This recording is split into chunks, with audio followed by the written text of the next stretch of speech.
We are back on sports, and I know it's been a minute since I've been back, but it's been worth the rest. I'll put it like this. From what we've seen, especially last night during the NBA Finals, oh my God, you got me kidding. You know what? No.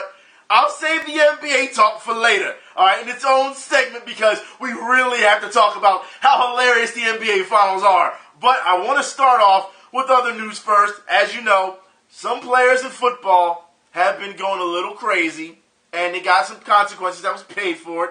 And no, I'm not talking about Sam Bradford. I'm talking about one, Aqib Talib. For those who don't know, Aqib Talib was shot at a Dallas strip club. Y'all don't get it, do y'all? Y'all athletes still don't get it. For every time y'all go out to a club, y'all get shot. Why is this? Why can't y'all just keep your asses home? Huh? What's the problem? Every time an athlete goes to the club, he gets shot. Or, even worse, he ends up shooting himself. Look, I put it like this, okay? Keep your asses home. You got enough money. You can rent out a place to have people come, and then you still go to these clubs and you get shot. I don't get it. If you look at all the characters, I should call you characters at this point, because you don't fucking listen. You don't realize. I understand you have that mentality. Hey, it's not going to happen to me. I'm just going to go there. I'm going to chill. It isn't going to be a problem.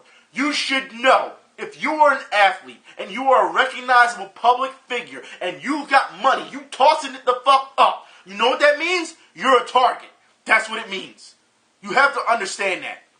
And I know people will say, but event, shouldn't they be able to go out and enjoy themselves? Look, when you are in the spotlight like that, it's going to make it even tougher for you. It is. Everybody wants to have the money. Everybody wants to have the fame. Everybody wants to have the credibility, right? You have to understand there are consequences, and there's a territory that comes with that. You just can't have all the perks of all that without any of the backlash or any of the warnings or danger of it. You have to understand there's two sides to this. So athletes, every fucking time you go to a strip club, guess what? Somebody gonna be hating. You know that. You know somebody looking. You know somebody mad. You know somebody gonna talk. You know somebody gonna see you like, he ain't shit. You know that's gonna happen. You know it. And yet you still go. Regardless if you go with your entourage, whether you go with bodyguards. First off, if you need to go anywhere with a fucking bodyguard, that's a red flag right there. Alright? That's a red flag right there. Seriously. Like, come on, man. But speaking of, hopefully Talib gets better. Hopefully he gets better. No one deserves to be shot just going to the strip club and tossing it.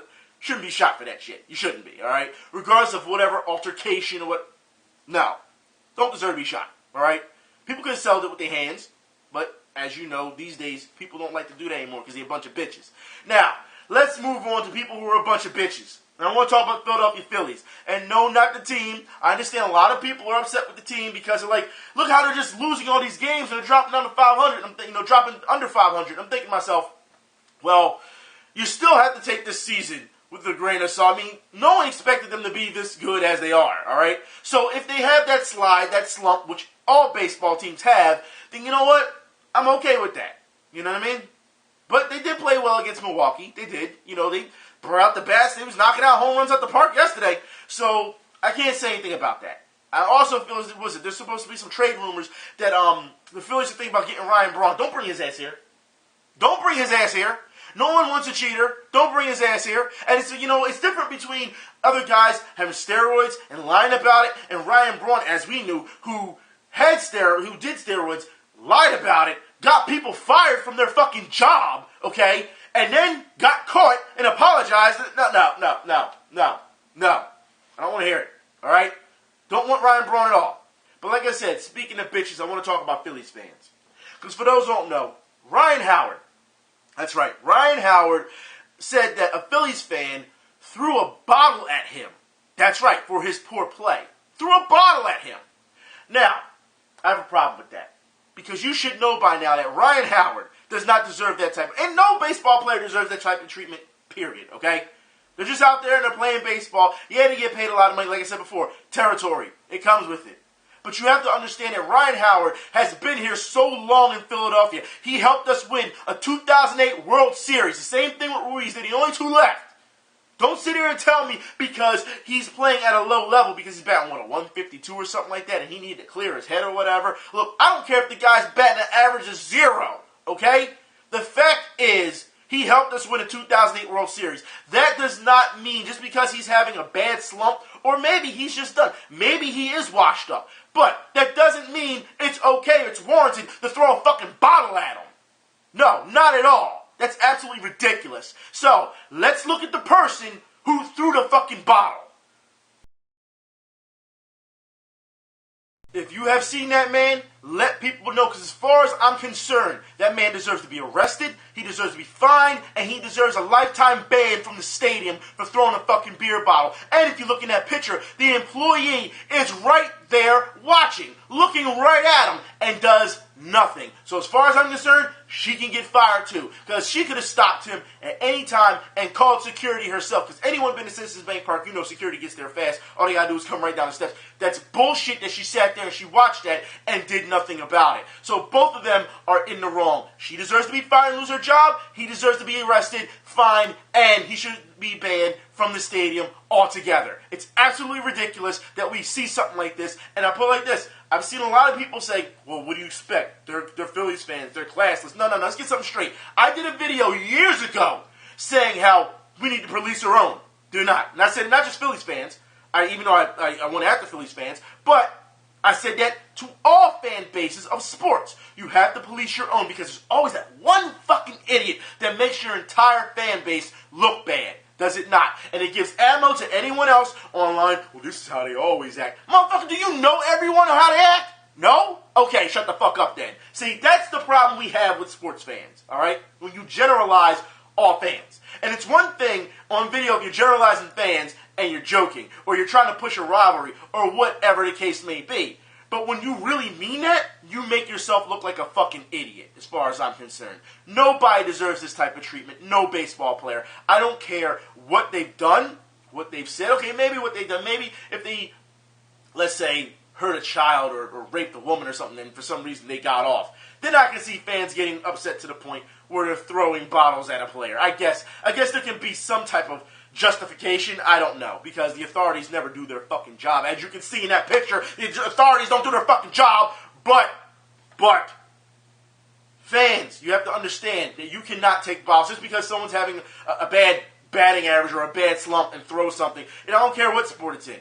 If someone's playing bad, yeah, you boo them, you want them benched, but you don't try to physically harm them. You've got to, these people still have families. These people are still getting paid to live. You can't do some shit like that. What the fuck is wrong with you? Anyways, let's move on.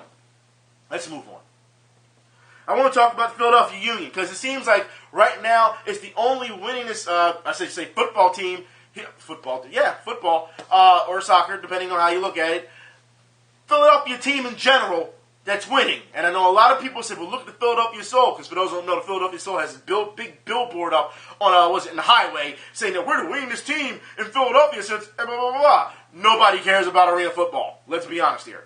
Now, let's be honest also, the Philadelphia Union are making their way to first place. Matter of fact, they've already taken first place, and they're trying to pull away. That's right. And this is something I told y'all earlier this year. The Philadelphia Union are looking pretty good, and if you're not a fan, and if they start taking it all away, don't jump on the wagon then. Get on board now. That's what I said, did I not? Because you have to understand, for everyone who bags on the Sixers, who bags on the Phillies for the time, Eagles, the front office, the Philadelphia Union's front office was atrocious. They were horrible. At one point, they had all-star, players, and they were just giving them up.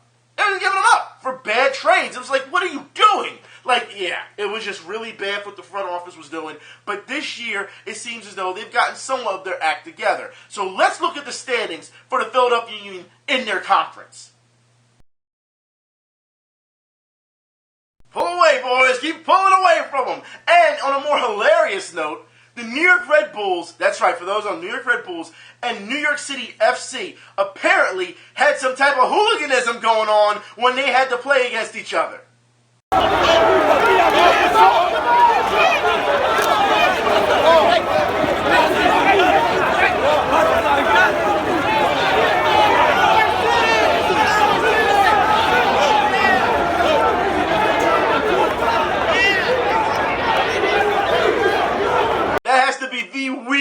Hooliganism I have ever seen. Seriously, take a cue from overseas guys, MLS guys, if you're going to get into a fight. Because I don't even know what you'd call that. It's not even a fight. You got me kidding me. But speaking of things that you gotta be getting me on, oh, we gotta get into this. So, Man U. Yeah, we gotta have this talk, don't we, Man U? Yeah. Look, everyone already knows how much I don't like Manchester United due to the fact of what happened when they came here to Philadelphia and played the Philadelphia Union years ago. Not only that, but of course, their rivalry with other teams. Now, let me say this. You won the FA Cup, which was hilarious to watch. It was hilarious, all right? But still, fun to watch, okay? So I'm not going to get on you for that. But you fire your manager, okay? And you go and you get Jose Mourinho. Okay? I'm for this. And you want to know why I'm for this? Because I cannot wait. See, first off, you've already combined my hatred for Man U and Jose Mourinho, and you put them together. So now I cannot wait for next season when Chelsea absolutely goes against you and makes Mourinho pay. I cannot fucking wait for this. You have to understand that since this has happened, look, I'll play like this. Anyone who saw how Mourinho just had a meltdown, crashed and burned last season, was given his walking papers for Chelsea. You saw how he threw the players under the bus. You saw how he treated medical staff. You saw how egotistical this man can be because he's bred for winning. You're calling him the special one. That's what you're calling him, all right? And then you go and you sign him. I cannot wait for this. I cannot wait. I cannot wait to see how slow Man U comes out because they're going to play a lot of defense. Because remember, that was the problem at first with Jose Mourinho. Oh, they're playing defense. They're not playing a lot of offense. Ask any Chelsea fan. They'll tell you, okay? And then, since you have these weapons, so-called weapons, on Man U, all right? You're going to have that style of play. And then you're going to have these, as Mourinho will call them, intense practices. So you're probably going to burn your players out. That's what's going to happen. Maybe, maybe this type of style will work for the first year, for the first part of the season. We'll see if it lasts the entire second half of the season. Okay? But Man U, I cannot wait to start seeing all the complaints because, his track record is proven and he's a winner and blah. That's all you're going to bank on. That's what you're going to bank on. And you know what I love about this? Already your fan base has accepted him as if he's the next. He's the second coming. He's the Messiah, apparently. The special one. Oh, he's special. Oh, he's special, all right. Look, I keep it like this. Jose Mourinho has went to the dark side. He has. It's the dark side. He's turned on the blue and he's put on the red. He has went to the dark side. He is Vader as far as I'm concerned. This is something I'm sorry, I cannot wait. This season needs to start now. I don't care about Copa. I don't care about... It needs to start now. I need this. Oh, I cannot wait to see the complaints from Man U. I cannot wait to see how these fans will turn on him as soon as he starts messing up. All right. It also depends on how many followers he gets, because Jose Mourinho he's almost like LeBron James at this point. You say, you're going to compare him to LeBron? Yeah, because there's fans who just are Jose Mourinho fans and will follow him anywhere he goes. If you notice in Chelsea, so many people, we've talked about it, so many people were upset when he left. How dare you do this to Jose Mourinho? How dare you? And then the tears came out, and then when Chelsea started winning, all was forgiven. Did they not? Okay, so, I think the same thing's going to happen in Man U. I think they're going to kiss his ass to the high moon, and then when things start to go bad, they're going to say, you can't blame Jose, it has to be the players, it has to be the players. You have to understand that if the manager has a bad effect on players, or a negative effect on players, it affects their play. They get to the point where they don't care anymore. And then you can't blame the players because you say, okay, well, you are getting paid, you need to do this. These players aren't robots. So when Jose Mourinho throws your players under the bus, I don't want to hear anything, Man U, okay? I don't want to hear anything. But since he feels as though that's where he wanted to be, this is a right fit for him. Oh, I cannot fucking wait. I'll put it like this. If you play Chelsea and you tie, you don't even have to beat them, all right? If you tie, and even worse, if you lose to them, I'm going to laugh so fucking hard because you're supposed to be the special one, which means no ifs, ands, or buts. You're supposed to win because it's in your pedigree. Okay, just remember that. Just remember that. Let's move on about the pedigree. Yeah, let's move on. Let's talk about basketball. Since I did mention LeBron James, I guess we'll talk about basketball now. So, let's start with how piss poor the NBA has been as of late. And we've seen this. We've seen blowout after blowout, and it's just not just in the finals, all right, but we see it in each conference finals. And I said what? What did I say on Twitter? I said for a conference finals, you have to understand, the conference finals for the NBA is supposed to be the cream of the crop. This is supposed to be close games, high drama, blah, blah, blah. We know, right? Okay.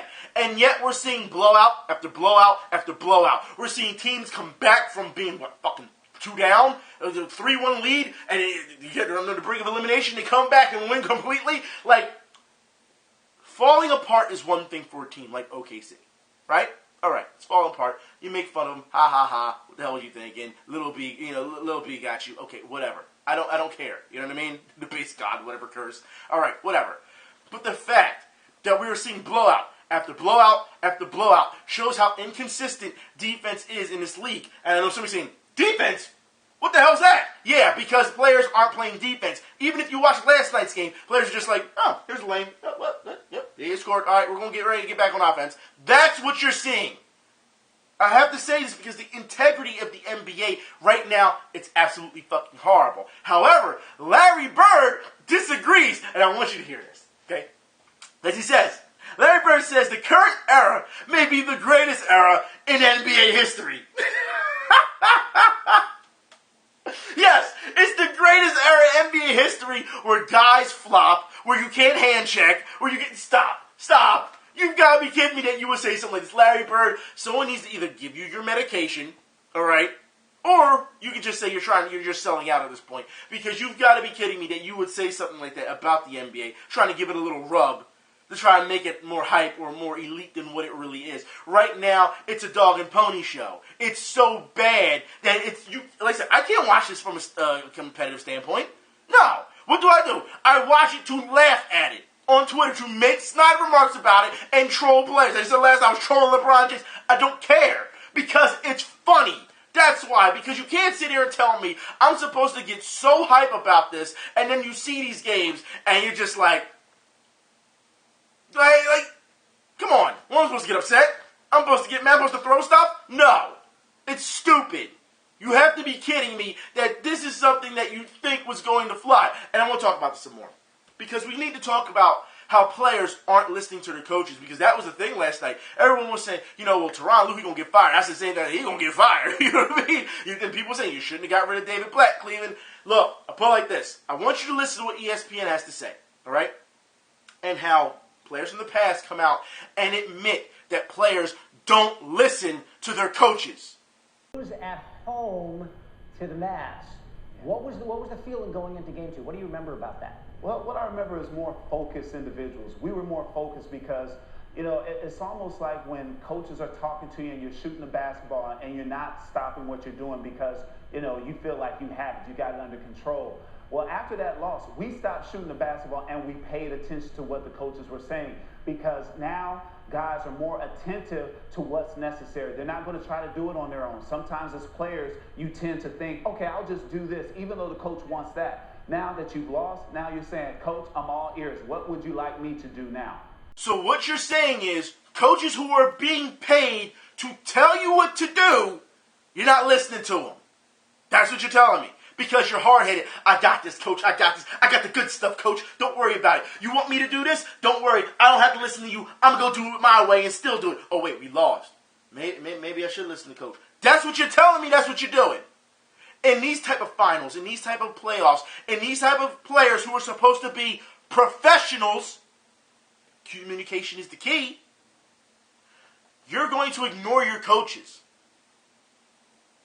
And then when said coach gets fired, oh, well, it was the coach's fault. The team wasn't responding. That's what we hear, right? Team wasn't responding to the coach. But you're admitting players aren't listening. They just want to do what they want to do. I'm just going to keep shooting this ball. I don't need to listen to you, bro. I got this. That's absolutely ridiculous. That's not how a professional conducts themselves. And you have to understand as well. I understand in the heat of things, you're playing, your pride and all that. You don't want to listen. But they're there for a reason. If they're not on the court and they have eyes, they can see things that you can't.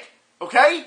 This is why I always said the point guard and the coach got to be pretty much joined at the hip. Got to listen. Got to listen. Players in general, got to listen. Are you telling me when you get into those huddles and the coach is writing up the play, you're not listening? I got this, Coach. Don't worry about it. Then when you lose, don't worry at practice. I got this, Coach. Don't worry about it. Oh, wait, we lost by a lot. Maybe I should stop shooting the ball and finally listen.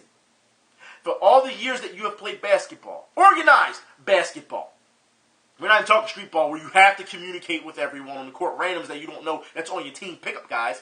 All right, you're going to tell me that you get to that level of basketball and you still don't know how to listen to people.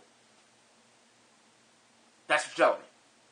See, this is why players look like a joke after a while. I'm happy that Bruce Bowen came out and said this because it goes to show you that he's part of the problem. He's part of the problem. And while he brings a great amount of experience to that, I want to thank him for saying that, even though it's absolutely ignorant and it's absolutely arrogant, I'm happy he said that. Because it goes to show you what's going on. Yeah. Absolutely ridiculous. So, since it's pretty much not the coach's fault now, because if players aren't listening to them, they're going to do whatever the hell they want. I mean, let's be honest here. In Cleveland, Tyronn Lue is pretty much a placeholder. That's what he is. LeBron runs the shots there. But I do find it funny that players aren't listening. Because, like I said, the NBA Finals are such a joke. When you're seeing this go on, it's almost like you can just play this. When you watch the NBA Finals, put the Benny Hill theme on loop and just watch it. And you will sit and laugh. Seriously, when you're seeing plays like this, you've got to be kidding me that you think this is elite or this is the best generation ever for the NBA. Gets his own rebound, trying to draw the foul, misses that one as well. Jefferson tips it for Klay Thompson. Not to mention all the flopping going on and trying to hurt people in the process. Draymond Green, you did this against OKC. Now you're doing it against Cleveland. Don't tell me this guy pulled your jersey and it was enough for you to fly backwards and then kick someone in the damn chest. Come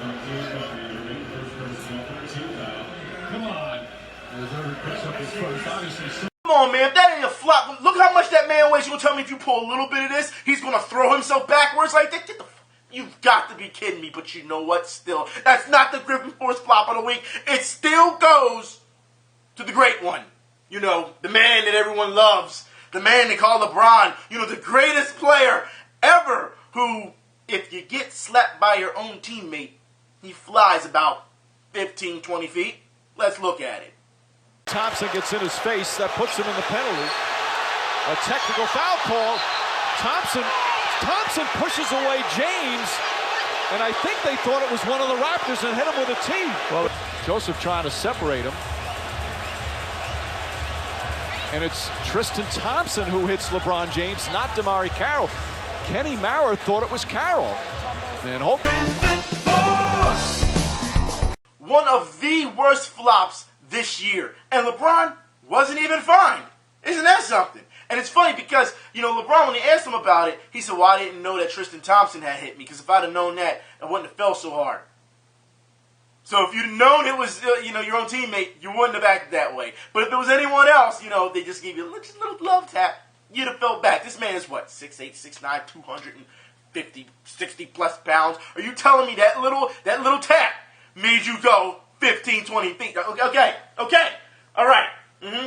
And y'all want to say this man is the best in the world, right? He's the chosen one.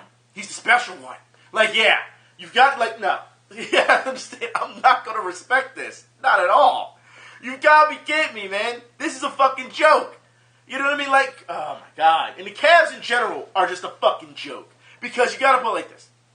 NBA Finals. Nobody's deciding to play. They don't want to play. Nobody. They're out there, they're partying. If you've seen anything on the Cavs, if you've been watching, any of the stuff on Twitter, the news links, anything, they're sightseeing, they're partying, they're enjoying the finals, and then when they get to the finals, they lay a big fucking egg. It's ridiculous, man. Come on. Kevin Love got hit in the back of the head. He got tapped in the back of the head last night, and he stayed down on the ground thinking to myself, bruh, you were barely touched, all right? And he's down, he's holding his head whole time, gets up, halftime goes, he's fine, comes back, oh, guys, I don't feel so well. Concussion protocol. Come on, man. And they said it was concussion. Like, come on. Like, J.R. Smith, we saw it last night. Apparently he got hit in the face. And he's like this. And he's not playing defense. Play still going on. He like this, right? Play ends, this is what you do. We on offense now? All right. And it's fine. Like, come on, man. Like, first off, you're not selling the call. Look, if you don't get that call within, I'm going to say 2 seconds, all right, and the play's still going, get back on defense. You're not getting that. Don't tell me all of a sudden you feel better because now you're on the offensive side of the ball. I'm not trying to hear that. All right? This is the shit that bothers me, all right? Players, and the thing is also, for those who don't know, J.R. Smith, during these finals, has decided to launch a Kickstarter. That's right, because he wants to star in a reality TV show. Playing like ass in the finals, but you want money. Mind you, you have your own money, but you want money because no network will pick you up. You want money to have a reality TV show. Get benched. Get fucking benched. These dudes don't want to win. They don't want to play no damn basketball. They still want to be stars. That's what it is. They want to be in the limelight. Y'all haven't learned yet, huh? You have to win first in order to get that type of stuff. It's ridiculous. And LeBron James, he didn't show up last night. He was pretty bad last night. But the first game, you can tell his frustrations because he's looking at the team, he's yelling at the team, like, come on, what is wrong with y'all? This is the finals. He trying to win. You know what I'm saying? He didn't try to win last night, but he's trying to win the first game. And it just fell apart. This team, I'll put it like this. This team is a train wreck. The Cleveland Cavaliers, they're not going to win this series, I don't think. However, I will say this. I don't think they'll be swept. The NBA will not let Cleveland be swept like that. You cannot sit here and say, LeBron James is the best player in the world, and y'all motherfuckers lose by what, 30? Like, come on. Not going to happen. They're not going to let two back-to-back blowouts and then say, okay, we're just going to let, Golden State just sweep you even at home. No, it's not going to happen. Cleveland's going to win. They're going to win some games, if not one. They're going to win some games. The NBA will not allow that. So, as far as I'm concerned, like I said, unless it's one of those things where you saw last night, the rest was like, you know what? We've done all we can to try and keep this game close. It's a runaway. It's on y'all. Because Cleveland isn't playing. They're just not. Why is Tristan Thompson out there? I'm trying to figure this out. He has been, I'm going to say he's the MVP. Because he is what keeps me laughing the entire game. Tristan Thompson has played so badly that you can't help but point it out every time he touches the ball or that he's on the court. You've got to be kidding me. I'm going to try to lay this ball. Get blocked. You know what I mean? I'm going to get this rebound. Try to put it back up. Get blocked. Oh, I got the steal. I'm going to run the floor instead of passing it off. Yeah, right. That's not going to work for you. Tristan Thompson has been so bad that you can't tell me that the $80+ million that you gave him, that this is the guy that deserves to be playing in the finals. As far as I'm concerned, you bench him and you keep him on the bench. He has played absolutely atrocious. And the funny part is, at one point, y'all was like, is he the leading scorer right now in the first half of the game for the Cavs? I'm thinking to myself, well, if he's the leading scorer, they're screwed. he's played so bad in these two games. It's, oh my God. Tristan Thompson is he's the gift that keeps giving. That's what he is right now in the finals. He's the Maurice Spates of last season. All right, in the finals. That's what he is. Remember, Maurice Spates, wide open, stole the ball, wide open by himself, going down to dunk the ball. Blows the dunk. Gets benched. Like this. This is what you're saying right now with Tristan Thompson. And as far as I'm concerned, it is an absolute joke. I will put Mozgov in at this point. Deladova isn't doing anything. You might as well put in Mo Williams. You might as well put him in. Like, this team hasn't got it together. They aren't clicking. They don't look like they know what they're doing. Everyone's just going cold. You've got to be kidding me that you got to the finals. And it goes to show you, if anything, this should tell you how weak the fucking East is. And that's the biggest problem of it all. It's not just the Cavs. Nah. It's the East in general. Because the Cavs rolled over the East just to get it, go up against the West and play like this. It's a huge problem with the Eastern Conference. And you know what? Adam Silver should be doing something about this. However, Adam Silver just came out not too long ago and said, you know what? I think that we need to focus on things in the NBA that are problematic. And he said that the Hack-a-Shack rule, he wants to, get rid of. He's got to try and fix that. And I'm thinking to myself, and many others, because you sent me the article, you're saying, so he wants to try and fix the Hack-a-Shack or Hack-a-Dwight or whatever you want to call it, Hack-a-Draymond, whatever.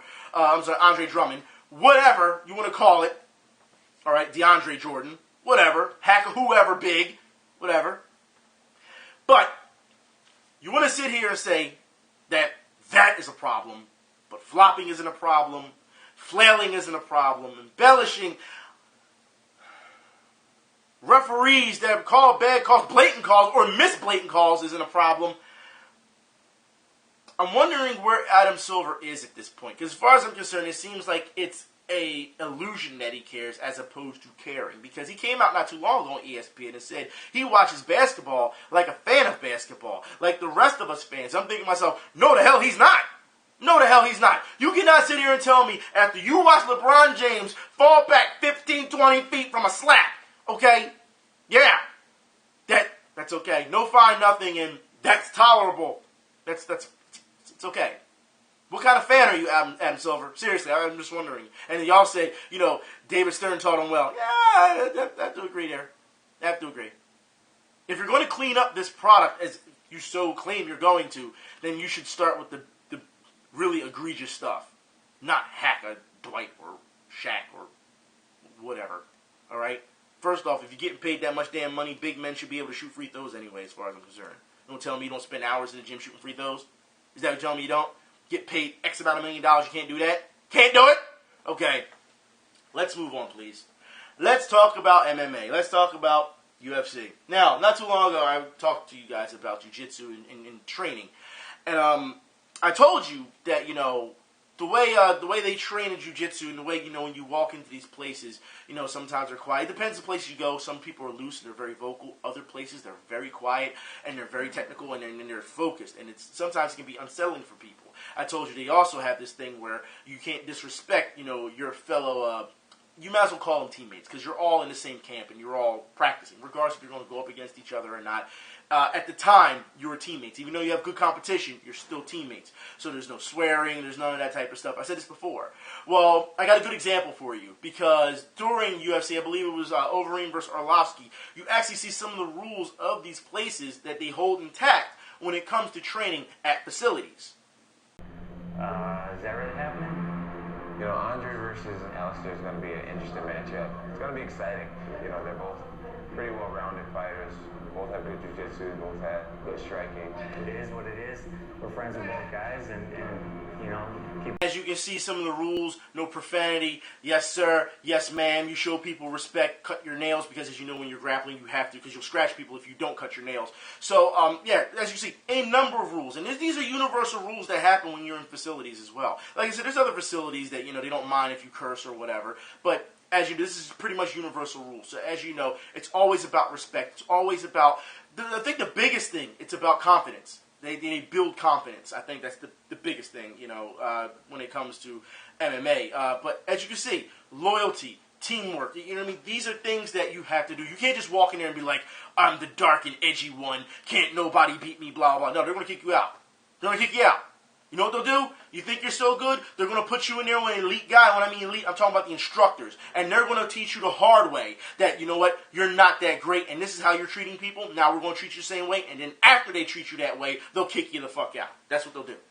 So it goes to show you that you should be good, friendly, calm. You can still be competitive, but be very respectful. Like I said, it's going to get to a point where when you're getting punched in the face, you're going to be smiling anyway when you're getting punched. You know what I mean? Like I said, you have to turn off that sensitivity to yourself. So when you get punched, like I said, and people who don't fight all the time, when you punch someone, yeah, I punched that dude, or you get punched, like, oh my God, I got punched. You know what I mean?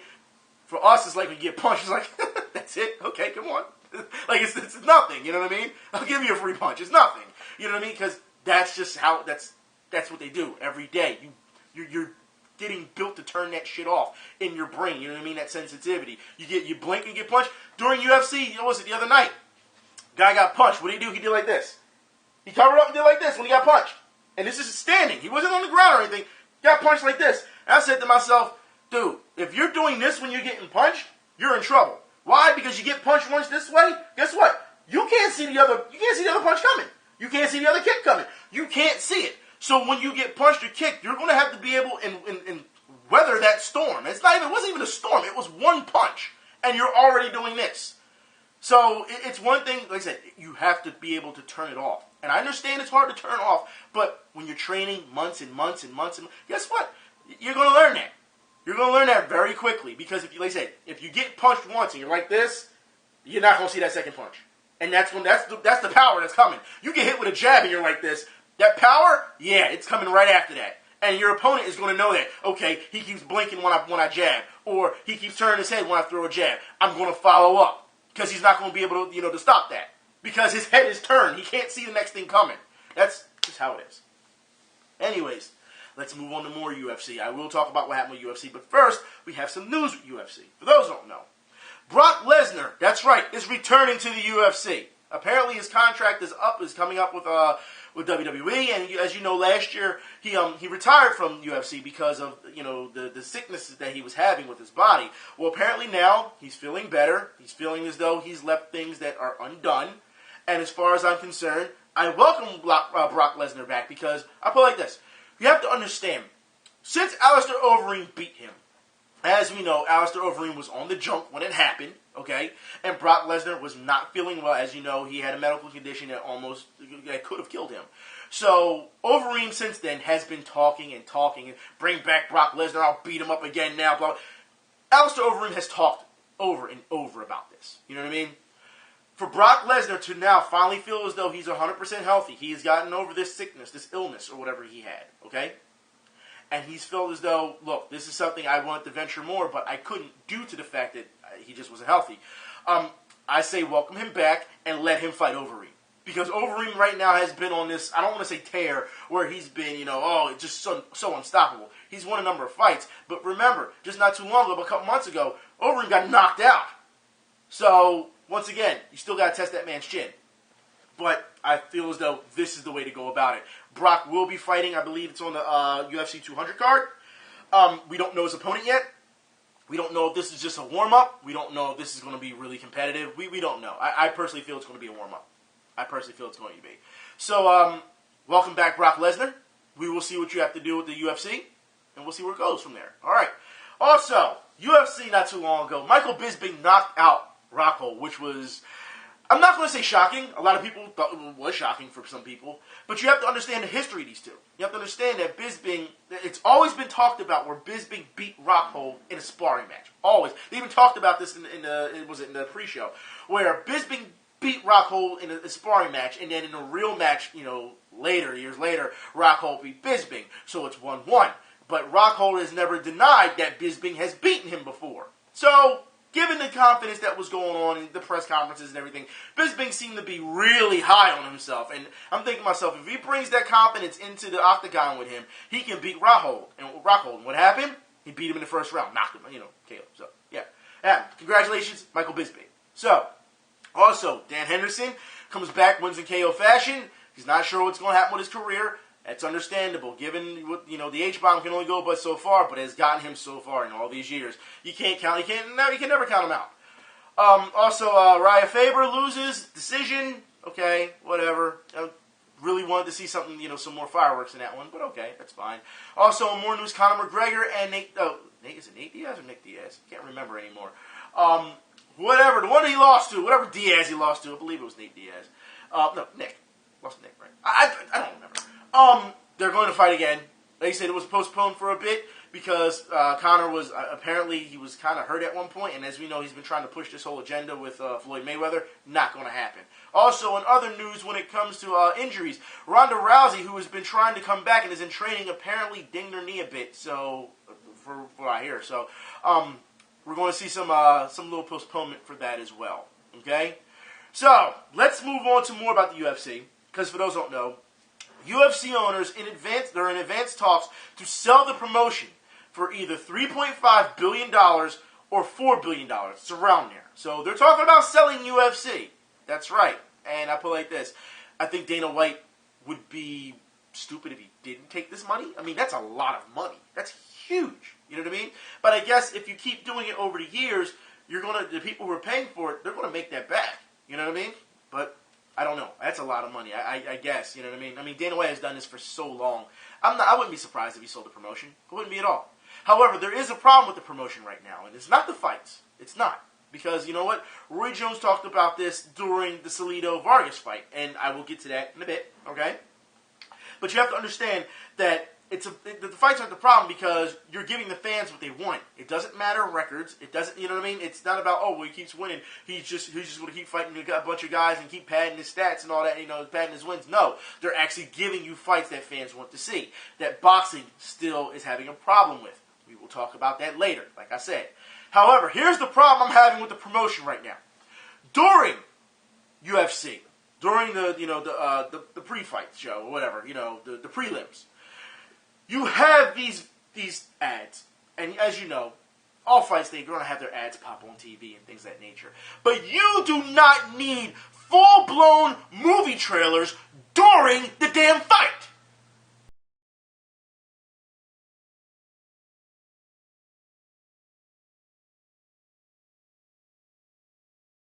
As far as I'm concerned, that is going way too damn far. And like I said, the trailer's just playing the entire time that you're watching the fight, during the fight. Then, during the commercial break, what do? They play the same trailer to that movie. Because if you didn't see it during the fight, they're going to play it now for you at the commercial break. Look, the commercial breaks are long as it is, okay? You do not need to have, look, you have a little logo, a little thing, Conjuring, come see it, June 21st, whatever, that's fine. But when you're playing the full movie trailer in the corner while the fight's going on, that's uncalled for. And I know there's some people have already said, well, it's free TV, what do you expect?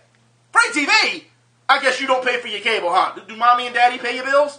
You've got to be kidding. No, you pay for those channels. So as far as I'm concerned, if you have commercial break, that's fine, that's tolerable. You do not play full-blown movie trailers during the damn fight. I'm watching the fight for a reason, not the movie trailer. If I want to see the movie trailer, guess what? I'll watch the commercial for it, or I'll go online and I'll see it. I don't need to see a full movie trailer during the time I'm watching the fight.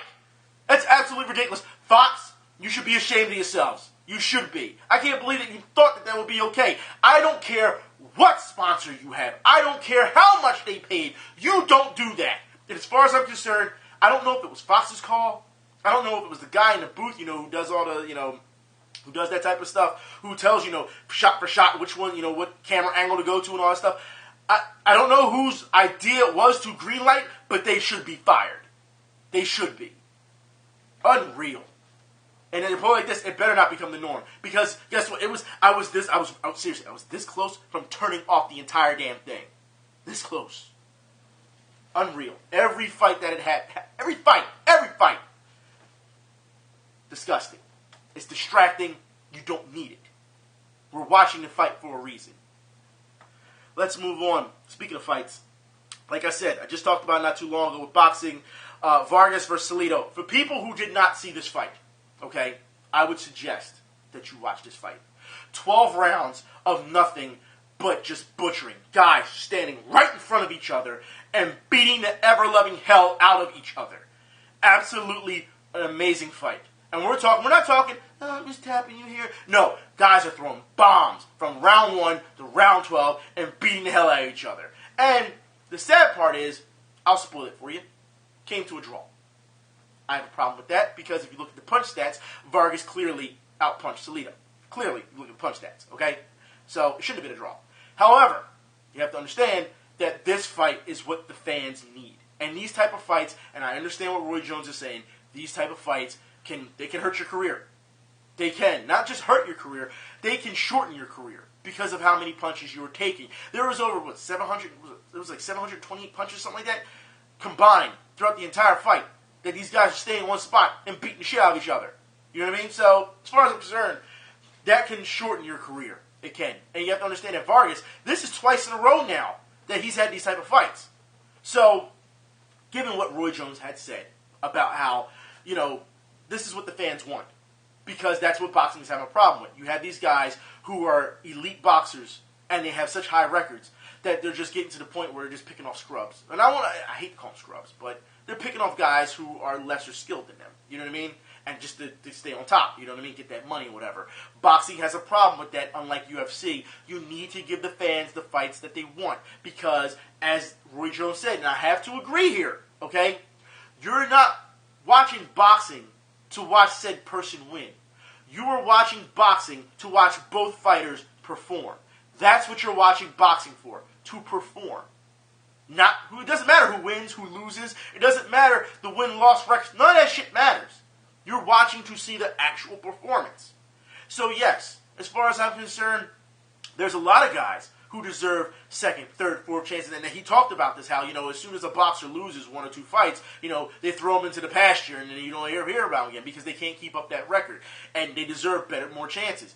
I have to absolutely agree with that. At this point, when it comes to boxing, take a cue from the UFC and realize records don't mean a damn thing. It doesn't, all right? I understand that people got titles, whatever. People want to see certain fights. Give it to them so that you can get this payday, because that's what this is about. At the end of the day, these boxers get paid. That's what it is. The promotion wants to get paid. Then guess what? Sign these big-time fights. Get these people the fights they want to see. It doesn't matter if, let's say, Canelo Alvarez is going to fight some guy that you know he's going to beat. You know what I mean? That doesn't matter. Give people the fights they want, and people will come out and see them. And that's where you make your money. So boxing has a lot they need to fix. Like I said, I agree. As much as I don't think that Roy Jones can be very articulate on TV and the way he speaks, he has an absolute point this weekend, you know, when he's saying these type of things. So as far as I'm concerned, Roy Jones did a great job this weekend on you know, bringing that out and giving someone to talk, you know, something for everyone to talk about, I should say, because boxers deserve more credit. Fighters in general deserve more credit and deserve more paydays when it comes to this type of stuff. Like I said, I don't care how much a guy has lost. He can lose 3 or 4 fights. All of a sudden, he's worthless. So you'll tell me if he's 20, let's say he's 25-5, he's worthless? No. That's absolutely ridiculous. Anyways, I want to move on to the last part of the segment. And I do want to talk about one Muhammad Ali. I know a lot of people over the weekend have said their condolences, have said, you know, he is the greatest. I have said before, I've said it many a times on here, that he is the greatest of all time. It does not matter what sport, he is the greatest. I have said time and time again, if Floyd Mayweather thinks that he is the greatest because of his record or whatever, he is not. He will never be the greatest. What Ali had to go through on, well, let's just say, I want to say on and off the court, in and out of the ring, losing a lot of those years in his prime, you know what I mean, because he didn't want to go fight, and the reason, and knowing what he has done for people, the activism that he has done, you know what I mean, just, it's amazing what it shows you, that what one man can do. And granted, if it wasn't for the impossible feats that he did in the ring that shined the light on him, we wouldn't see the things that he did outside the ring. We wouldn't. I think Muhammad Ali was one of those type of people. He's one in a million. And I think that we'll never see another Muhammad Ali again. It's sad to know that one of the greatest, and like I said, greatest, I don't mean greatest just sports, one of the greatest people that we have witnessed, and I say this for what we see, you know, from a distance, because unless one of you have met Muhammad Ali, I've never had the honor of meeting him. But he was always, you know, Muhammad Ali was always, I don't want to say a hero to me. A lot of people like to use hero, icon. I always say that people like Muhammad Ali was very influential in my life. So another reason why I got into boxing. You have to understand that these type of people that they're larger than life. They're giants among men. They deserve to be praised, and not for the things that they've just accomplished in the ring. Like I said, for the many documentaries that they have on Muhammad Ali, and knowing how much of a humanitarian he was, where he would go to places that you've never heard of, just to talk to people you never would have heard of, to visit dying children in hospitals, and telling them, you know what, you're a fighter, you'll be okay, you'll be fine, you can fight this, and then they end up dying, and then Muhammad Ali just breaks down. It shows a human side of these athletes that the media, I should say, tends to make them indestructible. You know what I mean? They're still human. And I think that gets overshadowed a lot. And it only comes out after someone dies. Again. You know, it's one of those things where people just take it for granted until someone dies. And Muhammad Ali like I said, he's, for what I've seen on Twitter, there's so many people saying, well, wasn't Muhammad Ali a terrorist? Wasn't he, like, I find it ridiculous that people still don't know who Muhammad Ali is. Like, it's absolutely ridiculous. You know what I mean? There's so many people on Twitter saying this. It's just like, Jesus Christ, like, you gotta be kidding me. Like, Muhammad Ali will always be the greatest. To me. Hands down, I don't want to hear it. Like I said, it's not just an in-ring issue. To fight the government the way he did. To go to jail the way he did. For the reason that he did. You know what I mean? Like, you can't take that away. He paved the way for so many athletes that you love today. I can't keep hearing people like Shannon Sharp, I'm not a Cavs fan or a Miami fan. I'm a LeBron fan. Well, guess what? If it wasn't for Muhammad Ali, LeBron would not be around. He would not have these opportunities. Floyd Mayweather would not have these opportunities. All the greatest athletes of today's generation would not have these opportunities if not for Muhammad Ali. And I think a lot of people tend to take that for granted. Was he the greatest of all time? Yes. Greatest of all time. So rest in peace, Muhammad Ali. It was a very sad day when it happened. I found out that Saturday morning. It happened Friday night. I knew that they said that he was in great condition and prepared for the worst on Friday night. And I'm just like, okay, well, it's getting late. He should be good. He's a fighter. He can fight this out. And then Saturday morning he passed on. And in tribute on Saturday morning, of course, I had put on my Muhammad Ali shirt, which I've shown here. I've worn on video before. And the responses were on the street were, I'm going to say, okay, how can I put this? I'm going to break this down to a race issue. And black people, you need to grow up. And I put it like this. I'm walking down the street, and I got black people telling me, hey, yo, you know that nigga dead, right? That's how you acting. White people came, approach me and was like, man, I remember this one guy, he approached me when I was in the supermarket. He's like, man, we lost a great one. He was like, when I was a kid, I got to witness a fight, and it was one of the best things I've ever witnessed in my life. I had a girl, she had to be, I want to say 17. She was a cashier, you know what I mean? She was like, did Muhammad Ali pass today or was it yesterday? And I was telling her, and she's like, yeah. He was like, she's like, I really didn't know much about Muhammad Ali, but I did understand what he did for this country, and it was sad that he passed on. You know what I mean? We had a nice talk. You know what I mean? Like I said, white people that approached me about it were very respectful. Black people that approached me about it, very disrespectful.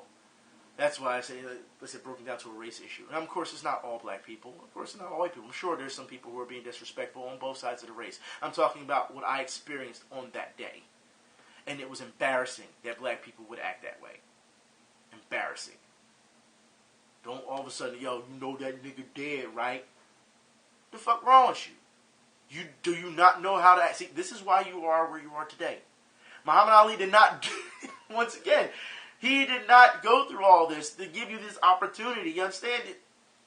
Without him, you wouldn't have these type of opportunities. Without these other leaders, Martin Luther King, you look at all these people, black or white, it doesn't matter. Look at these people that have given you these opportunities in life. They paved the way for you. And that's how you act. It's depressing to watch. You know what I mean?